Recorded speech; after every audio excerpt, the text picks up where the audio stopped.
தேத்த அருள் செய்த வீடுடைய பிரம்மாபுரவேலிய வெம்மான் இவனன்றே.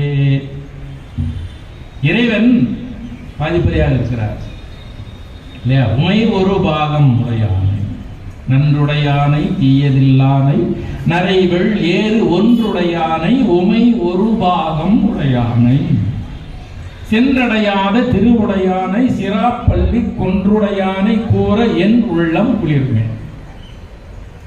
அங்கே பதிவு செய்கிறார் என்னன்னு, உமை ஒரு பாகம் உடையானை. எனவேதான் அவனுக்கு உமா மகேஸ்வரன் என்று பெயர்.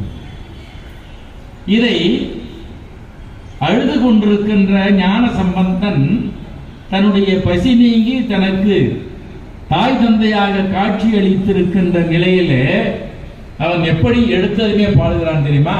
தோடுடைய செவியன். ஏன்னா தாயினுடைய மார்பில தான் அவன் பால் அருந்துகிறான். அவனுடைய பார்வைக்கு எது முதலில் படுகிறது? தோடு படுகிறது. அப்ப சிவபெருமான் எப்படி காலில் தோடு அணிஞ்சிருப்பார்? தோடு யார் அணிவார்கள்? பெண்கள் அணிவார்கள், மகளிர்கள் அணிவார்கள். இவர் அணிந்திருக்கிறார். எப்படி அணிந்திருக்கிறார்? எனவே இவர் ஒரு பாகம், இடபாகத்தில் இருக்கிறார். அவர் மாது ஒரு பாகனாக இருக்கிற காரணத்தினாலே அவருடைய காதிலே தோடு தொங்குகிறது. சம்பந்தனுடைய கண்களுக்கு அது எப்படி தெரிகிறது? தோடுடைய செவியன் விடை ஏறி ஓர் தூவெண் மதிசூடி, காடுடைய சுடலை பொடி பூசி என் உள்ளம் கவர் கள்வன். அப்ப இறைவனுடைய அழகை மிக அழகாக தன்னுடைய அந்த மழலையால் முதலிலே படம் பிடித்து காட்டுகின்றான் ஞான சம்பந்தன். அவனுடைய கண்களுக்கு தெரிவது முதலில் தாய் அணிந்திருக்கின்ற தோடு. அப்புறம் அவர் பக்கத்தில் இருக்கிறது அவனுக்கு தெரிகிறது.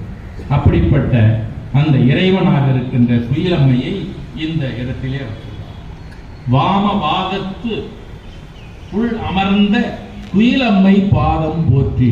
இப்படி சிவபெருமானாக இருக்கின்ற திருக்காமேஸ்வர பெருமானையும் குயிலம்மை என்று சொல்லப்படுகின்ற அந்த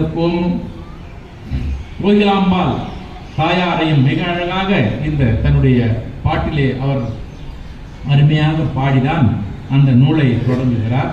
நான் முதலே சொன்னல அந்த பெண்ணுடைய கடிகை சலாங்க தேவி, அவளுடைய அந்த கதையை பற்றி கதனாயாக கொண்டு எழுதப்பட்டிருக்கிற நூல்தான் இந்த வில்லை புராணம். வாய்ப்பு கிடைப்பவர்கள் அதை வாங்கி கண்டிப்பாக நாம் படிக்கின்ற பொழுது நாம் நிறைய செய்திகளை இதிலிருந்து நாம் தெரிந்து கொள்ள முடியும் என்ற அளவிலே நாம்